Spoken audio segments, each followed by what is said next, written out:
Chers clients, merci d'avoir choisi une croisière de vacances en Hongrie. Afin d'être correctement préparé pour la navigation autonome, nous vous présenterons le maniement du bateau, les équipements de bord et la manœuvre du bateau de plaisance. Nous vous invitons à poser toutes vos questions concernant le bateau. Les caractéristiques hydrographiques locales, les connaissances en matière de navigation, les règlements sur la navigation seront présentés à travers un matériel de formation lors de la mise à disposition du bateau. Nous espérons que vous vivrez une belle expérience et bénéficierez d'un temps magnifique. L'équipe Mahart Cruise vous souhaite la bienvenue à bord.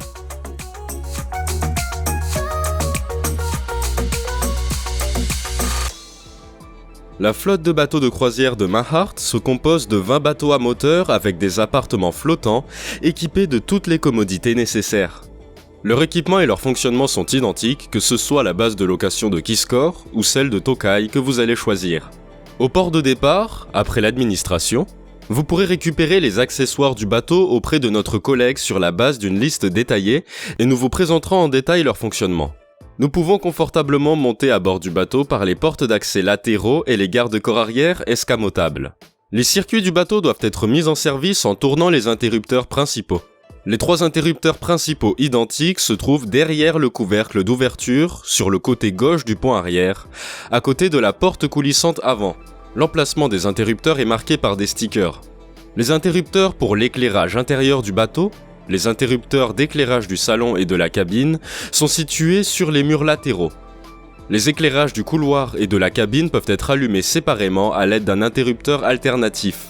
Les prises 230 volts dans le salon et les cabines ne peuvent être utilisées que dans les ports lorsque le bateau est connecté à l'alimentation à quai. Pendant le trajet, seul l'allume-cigare 12 volts et la prise USB de la timonerie intérieure sont disponibles. Chaque cabine est équipée d'une prise USB. Le bateau est équipé d'un réfrigérateur électrique 230 volts d'une capacité de 220 litres, comprenant un compartiment congélateur. Le réfrigérateur fonctionne à la fois depuis l'alimentation à quai et les batteries du bateau. Vous devez régler l'interrupteur mural à côté du réfrigérateur en position 1 ou 2 selon la source d'alimentation électrique sélectionnée. En position 1, le réfrigérateur et l'allumage de la cuisinière à gaz reçoit la tension des batteries via un onduleur. La fonction de l'onduleur est de produire 230 volts à partir de la tension de 12 volts des batteries. Si l'interrupteur est tourné vers la droite, en position 2, le réfrigérateur sera alimenté directement par la prise de quai. Bien entendu, ceci ne fonctionne que dans les ports suite au raccordement à l'alimentation à quai. C'est ainsi que notre bateau nous accueille au port de départ. Après le démarrage, adaptez le commutateur. La cuisinière à gaz fonctionne de la même manière que vos appareils ménagers. En appuyant sur le commutateur rotatif, nous allumons une étincelle sur la plaque de cuisson et le brûleur à gaz s'allume. Le four peut être utilisé en mode normal et grill. Pendant le fonctionnement, le four consomme l'oxygène de l'air ambiant, libérant des produits de combustion. La ventilation est dès lors obligatoire pendant l'utilisation. Le système de gaz du bateau est assuré par 2 bouteilles de gaz de 13 kg situées dans des conteneurs derrière les escaliers du côté du pont. Une sous l'escalier de gauche et la bouteille de rechange à droite. Les ouvertures d'aération inférieure et supérieure de ces conteneurs ne doivent en aucun cas être couvertes ou obstruées. Le réservoir d'eau douce de 1000 litres est situé dans la partie la plus basse du navire, dans la coque. Le bateau est remis avec un réservoir plein. S'il s'épuise au bout de quelques jours, le ravitaillement est assuré dans les ports. L'ouverture de remplissage d'eau potable se trouve sur le côté gauche du pont. Vous recevrez la clé d'ouverture du réservoir d'eau à la réception. Le système d'eau est actionné par une pompe à pression et un réservoir à pression d'eau. L'interrupteur de la pompe d'eau à pression est situé à droite de la timonerie intérieure. Il est nécessaire de l'activer pour que l'eau s'écoule des robinets. N'hésitez pas à utiliser l'eau du robinet pour cuisiner, laver la vaisselle, se laver et prendre une douche. Mais nous vous déconseillons d'en boire. Les toilettes électriques à chasse d'eau automatique sont actionnées en appuyant simplement sur un bouton. Son bouton poussoir est situé sur le côté du lavabo. Elle rince et aspire le contenu. Rien ne doit être jeté dans les toilettes, pas même le papier hygiénique. Ces déchets de toilette doivent être collectés séparément.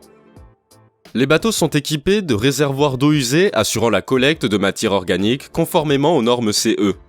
La vidange des eaux usées est la responsabilité du personnel de la base entre les permutations. Le bateau dispose d'un chauffage à air chaud pour les nuits plus fraîches de printemps et d'automne. Le chauffage de stationnement Webasto utilise le carburant du réservoir de carburant du bateau. Il fonctionne au diesel et est entièrement automatique. Les panneaux de commande sont disposés sur le côté gauche du tableau de bord sur les bateaux Octo et Sixto, et sur le côté de la timonerie sur les bateaux Quattro, tous deux sous la radio. Le dispositif peut être démarré par un petit bouton blanc. Si vous souhaitez chauffer, appuyez sur ce bouton de démarrage une seule fois d'un geste ferme. Il faut alors patienter. Le processus démarre. L'appareil fait son travail automatiquement. Le démarrage du chauffage prend 5 minutes. Son intensité et la température de l'air peuvent être réglées à l'aide d'un commutateur rotatif. Les bouches d'aération se trouvent dans le salon, les cabines et au bout du couloir, près du sol. Le capteur de température est situé dans le salon, sous le panneau de commande. Le salon dispose d'une télévision, d'une radio et d'un ventilateur. Le tableau de bord dispose également d'un allume-cigare et de 2 ports USB. Les rideaux du salon sont de parfaits accessoires d'ombrage. Mais si vous voulez profiter de la vue, n'hésitez pas à les retirer. Les rideaux peuvent être fixés avec des boutons pression.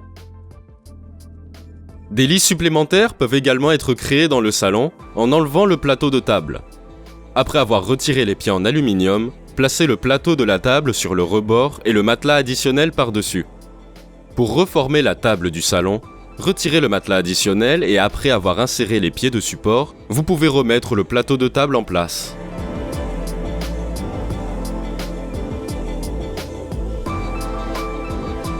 Avant le démarrage, vérifiez les équipements obligatoires et de sécurité.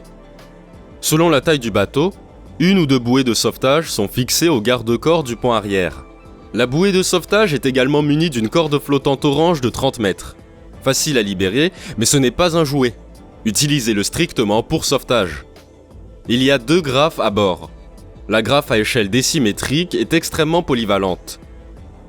Elle convient pour la pêche d'objets tombés à l'eau, pour mesurer la profondeur de l'eau, pour éloigner le bateau du quai ou d'autres bateaux pendant l'amarrage. Vérifiez les tampons d'amarrage sur le pourtour du bateau. Comptez les gilets de sauvetage sur le bateau. Selon la taille du bateau, l'équipement de base comprend 6, 8 ou 10 gilets de sauvetage pour adultes et 4 gilets de sauvetage pour enfants. Bien évidemment, si plus d'enfants voyagent sur le bateau, nous fournirons plus de gilets pour enfants, car ils sont obligatoires à bord du bateau au moins de 14 ans. Vous trouverez les gilets de sauvetage dans le salon, dans les compartiments placés sous les sièges. Leur emplacement est marqué par des stickers. Ne les utilisez pas pour la baignade.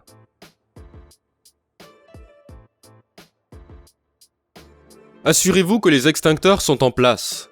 Selon la taille du bateau, l'équipement obligatoire exige 1 ou 2 extincteurs de 6 kg.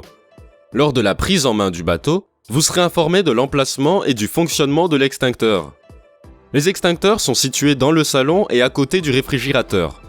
L'emplacement des extincteurs est également marqué par des stickers. La lampe torche et la bouille de mouillage noire, indiquant que vous êtes au mouillage, sont situées sous le siège de la timonerie intérieure. Il y a un compartiment en plastique dans le rangement du bateau pour le stockage. Vous y trouverez un seau, une corde et un tampon d'amarrage de rechange. Une ancre et une paire de rames de rechange font également partie des équipements obligatoires. Le rangement est adapté pour stocker de nombreuses choses. Il fournit également un stockage sec et sans humidité pour les sacs de voyage et les valises. Lors de l'accès au compartiment, en soulevant le plancher du bateau, n'accotez pas le couvercle contre réfrigérateur, mais plutôt contre la cuisinière. La trousse de premier secours standard est située dans un endroit clairement visible et facilement accessible au-dessus du réfrigérateur, derrière le téléviseur. Familiarisez-vous avec les instruments et accessoires du tableau de bord de la timonerie intérieure. L'instrument de gauche est le compte-tours du moteur. Le champ inférieur affiche le nombre d'heures de fonctionnement du moteur.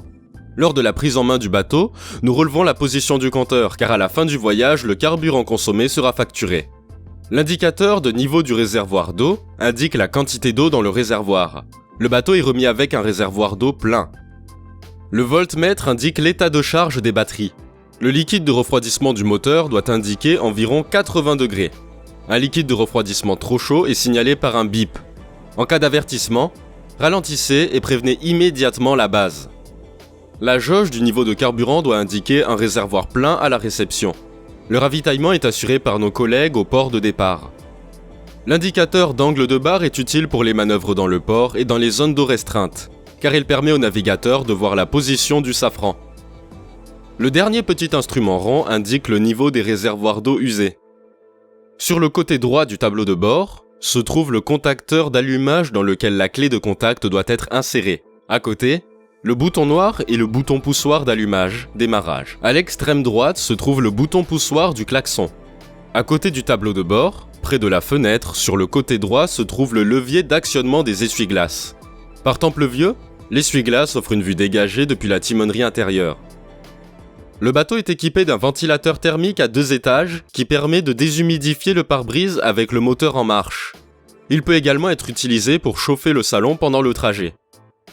L'échangeur de chaleur utilise le liquide de refroidissement du moteur. Pendant le trajet, le système de déshumidification permet de chauffer le salon et les cabines sans utiliser l'énergie de bord. Vous n'êtes pas autorisé à naviguer le bateau la nuit, mais vous devez connaître le fonctionnement des feux de navigation et leur signification. Les feux de navigation peuvent être allumés avec un interrupteur étiqueté à côté de la timonerie intérieure. Le côté tribord du navire est indiqué par un feu rouge et le côté bâbord par un feu vert. Le feu de poupe et le feu de tête de mât éclairent en blanc. Au point le plus élevé du bateau se trouve le feu sur tout l'horizon, une lumière blanche éclairant à 360 degrés. Il doit être utilisé lorsqu'il est amarré ou ancré, de nuit ou par visibilité réduite. Leur interrupteur se trouve également dans la timonerie intérieure, à côté de la fenêtre latérale droite. Nos bateaux sont également équipés de 2 phares d'éclairage avant. Leur interrupteur est aligné à côté des feux de navigation étiquetés feu extérieur et de l'interrupteur des feux d'ancrage. Le moteur diesel intégré du bateau démarre à l'aide de la clé de contact et du bouton de démarrage. Sur la timonerie intérieure, insérez la clé dans le contacteur d'allumage, puis tournez-le vers la droite pour mettre le contact. Appuyez à mi-course sur le bouton de démarrage noir à côté du conducteur d'allumage pendant environ 6 à 8 secondes, puis démarrez le moteur en appuyant à fond sur le bouton de démarrage. Pendant l'allumage, vous entendrez un bip et le témoin lumineux jaune 2 sur le tableau de bord s'allume. Avec le moteur en marche, vérifiez l'indication des instruments les plus importants: jauge de carburant, jauge de charge, jauge de réservoir d'eau et d'eau usée. Après le démarrage, laissez le moteur tourner et chauffer. Cela prend environ 1 à 2 minutes. Vous pouvez donner des coups gaz au point mort en poussant le levier d'accélérateur ou le levier inverseur fermement vers la droite, vers l'extérieur en direction de la vitre latérale, puis doucement vers l'avant. Dans ce cas, il n'y a pas d'engrenage, l'hélice ne tourne pas. En même temps, regardez le compte-tours sur le tableau de bord. Pour vérifier l'engrenage, poussez doucement le levier d'inversion d'un clic vers l'avant, puis revenez au point mort lentement vers l'arrière, puis à nouveau au point mort. Lorsqu'on enclenche la marche avant, la coque fait un léger mouvement frémissant.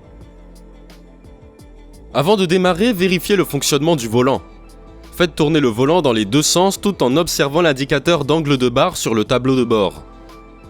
Mettez le moteur propulseur d'étrave, facilitant la manœuvre, en mode veille. Le moteur propulseur d'étrave joue un rôle important lors des manœuvres de la proue. Comme son nom l'indique, vous pouvez orienter la proue du bateau vers la droite ou la gauche, selon ce qui est requis au mouillage. Il n'est pas recommandé de faire fonctionner le propulseur d'étrave en continu pendant plus de 10 secondes. Le propulseur d'étrave ne remplace pas le volant, il facilite les manœuvres. Si vous n'êtes pas obligé, ne l'utilisez pas. Le propulseur d'étrave est activé en appuyant sur 2 boutons simultanément. Dès lors, le propulseur d'étrave est actif. Les flèches indiquent le sens de rotation. La flèche rouge tourne la proue du navire vers la gauche et la flèche verte vers la droite. En guise de test, faites-le fonctionner très brièvement dans les 2 sens. Le démarrage est un travail d'équipe. Il faut d'abord larguer les gardes puis les pointes arrière et avant. Le pilote, quant à lui, dirige et manipule l'accélérateur depuis la timonerie supérieure ou intérieure. Au départ, éloignez doucement le bateau de l'embarcadère puis montez à bord du pont. Depuis le pont, vous pouvez dégager le bateau à l'aide du manche de la gaffe. Vous faciliterez ainsi le travail du timonier. Assurez-vous que les amarres ne glissent pas dans l'eau et sous le bateau. Récupérez-les dès que vous le pouvez et mettez-les en lieu sûr. Pendant le trajet, assurez-vous que les portes latérales et les garde-corps rabattables arrière soient fermés et verrouillés. Les 2 garde-corps arrière mobiles facilitent la baignade et le débarquement. Sur le pont arrière, c'est-à-dire sur le cockpit, À gauche se trouve une douche extérieure, eau chaude et froide. De cette façon, il n'est pas seulement possible de prendre sa douche qu'à l'intérieur du bateau. À la poupe et à tribord se trouve une échelle de bain pliante qui permet de remonter à bord en cas de chute ou de baignade. Le pont arrière est équipé d'un store coulissant. Un filet en plastique, tissé léger, qui protège contre la chute des feuilles ainsi que contre les rayons du soleil. Le Bimini Top est une protection contre les rayons du soleil et la pluie qui peut être utilisé au-dessus du pont supérieur. Il peut être fixé au garde-corps latéral du bateau avec des sangles. Il est facile à utiliser. Son fonctionnement sera présenté lors de la prise en main du bateau. Nos bateaux tournent facilement. Vous n'avez pas besoin d'utiliser le propulseur d'étrave pour faire demi-tour sur la rivière. Vérifiez d'abord que rien ne gêne votre manœuvre et ralentissez. Assurez-vous que la manœuvre peut être effectuée en toute sécurité et qu'aucun autre bateau ne s'approche de face ou de derrière. Il est plus difficile de manœuvrer en marche arrière. Vous pouvez diriger le bateau vers l'arrière en donnant un grand coup de gaz. En jouant avec la manette de gaz et en effectuant de petits mouvements de direction, vous pouvez orienter le bateau dans la direction souhaitée. Le propulseur d'étrave vous facilite la manœuvre. Il est interdit de mouiller avec des bateaux de plaisance. Cependant, en cas de danger, l'ancre peut devoir être utilisée. L'ancre principale, disposant de la longueur de chaîne requise, fait partie de l'équipement obligatoire du bateau. Elle est logée dans la baille à mouillage à la proue du bateau. L'extrémité de la chaîne est fixée au bateau par un point d'étalingure. En cas de danger, utilisez l'ancre et avertissez immédiatement la base. Dans le rangement arrière se trouve le gouvernail de secours, également connu sous le nom de barre de secours. La barre rouge doit être utilisée en cas de défaillance du système de direction hydraulique du bateau. La barre de secours doit être retirée d'un mouvement ferme et placée à l'extrémité de l'arbre de direction. Avertissez immédiatement la base et rejoignez un port dès que possible, où les réparations nécessaires seront effectuées. Les bateaux de plaisance ne sont pas autorisés à naviguer de nuit et par mauvaise visibilité. Par conséquent, ancrez le bateau avant le crépuscule du soir. Sur un bateau de plaisance, il faut connaître deux types de nœuds. Le nœud de grappin ou nœud d'ancre est la meilleure façon de relier l'anneau d'une ancre à la ligne de mouillage.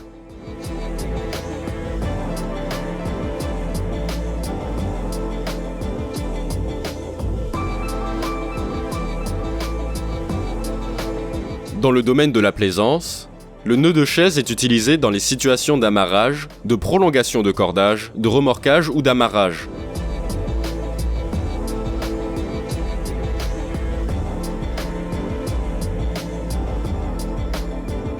Sur les fleuves, les manœuvres d'amarrage ou la navigation dans les affluents sont toujours effectuées par le point bas en amont. En aval, nous naviguons devant le port. Nous faisons demi-tour et nous nous approchons du port par le bas en amont, car c'est la manière la plus sûre. Les manœuvres portuaires sont également affectées par la direction et la force du vent. Quand le bateau est au vent, il est difficile de démarrer. Et lorsque le bateau est sous le vent, l'amarrage se complique. Les manœuvres d'amarrage sont toujours effectuées avec précaution et en donnant de petits coups de gaz dans les deux sens. Une fois que vous êtes suffisamment proche, vous pouvez arrêter le bateau en mettant la marche arrière. Si c'est absolument nécessaire, vous pouvez utiliser le propulseur d'étrave. Pas de problème si la première tentative de manœuvre échoue. Préparez toujours le cordage pour l'amarrage. Ce que nous entendons par préparation, c'est de fixer une extrémité de la corde sur le taquet du bateau, non emmêlée, prête à l'emploi et tirée sous le garde-corps. Une fois le bateau arrêté au quai, ou qu'il est suffisamment proche de celui-ci, sortez du pont arrière avec la corde préparée, tirez le bateau vers le quai et amarrez-le rapidement avec les pointes et les gardes. Avec les traversières, l'amarrage sera encore plus sûr. Veillez à ne pas approcher trop le bateau au ponton, à être parallèle à celui-ci et à ce que le cordage soit souple. Il est interdit de couper les cordes du bateau. Leur longueur est conforme à la réglementation. Immédiatement après l'amarrage, vérifiez que les tampons sont en place entre le bateau et le quai. Si nécessaire, utilisez également le tampon auxiliaire. Nous pouvons le fixer au garde-corps du bateau ou au bollard du quai. Pour arrêter le moteur, tirez d'abord le levier inverseur en position neutre centrale. Tournez la clé de contact vers la gauche en position verticale dans la timonerie intérieure. Le moteur s'arrête immédiatement. Le moteur peut également être arrêté à partir de la timonerie supérieure avec le bouton d'arrêt. Mais il émettra un bip jusqu'à ce que la clé ne soit tournée en position verticale dans la timonerie intérieure. Il est également possible de démarrer à partir des deux timoneries après avoir inséré la clé de contact dans la timonerie intérieure pour allumage. Même si vous ne quittez le bateau que pour une courte période, protégez-vous du vent ou de la pluie éventuelle. Fermez les fenêtres, fermez le parasol, placez les chaises sur le pont arrière, entrez les transats. Verrouillez la porte d'accès avec une clé. Les vélos peuvent être enchaînés au garde-corps sur le pont arrière. Si le bateau n'est pas utilisé, les circuits doivent être coupés avec les 3 interrupteurs d'entrée principale. Dans ce cas, les pompes d'assèchement continueront de fonctionner, et ils font leur travail en douceur même en cas d'intrusion d'eau. Un élément important du rangement arrière est la passerelle en aluminium ou la planche de débarquement, qui peut être utilisée au quai sans poste d'amarrage. Sortez-le du rangement arrière, mettez-le en place et débarquez en toute sécurité. Dans les ports et sur les pontons avec alimentation à quai, connectez toujours le bateau à l'alimentation 230 volts. Pour éviter les accidents, branchez d'abord le câble du chargeur électrique sur le connecteur du bateau, puis sur le connecteur à terre à l'arrivée. Lors du départ, débranchez d'abord le câble du connecteur de quai, puis celui du bateau. Lorsque vous n'utilisez pas le câble électrique, enroulez-le et rangez-le. Il appartient au bateau. Nous espérons sincèrement que vos vacances en bateau seront une expérience inoubliable, que vous les passiez à bronzer, à vous détendre ou à découvrir activement la région et la nature. Au moment où vous reviendrez au port de départ, vous serez un navigateur professionnel et nous vous attendrons à nouveau avec encore plus d'aventures en bateau de plaisance.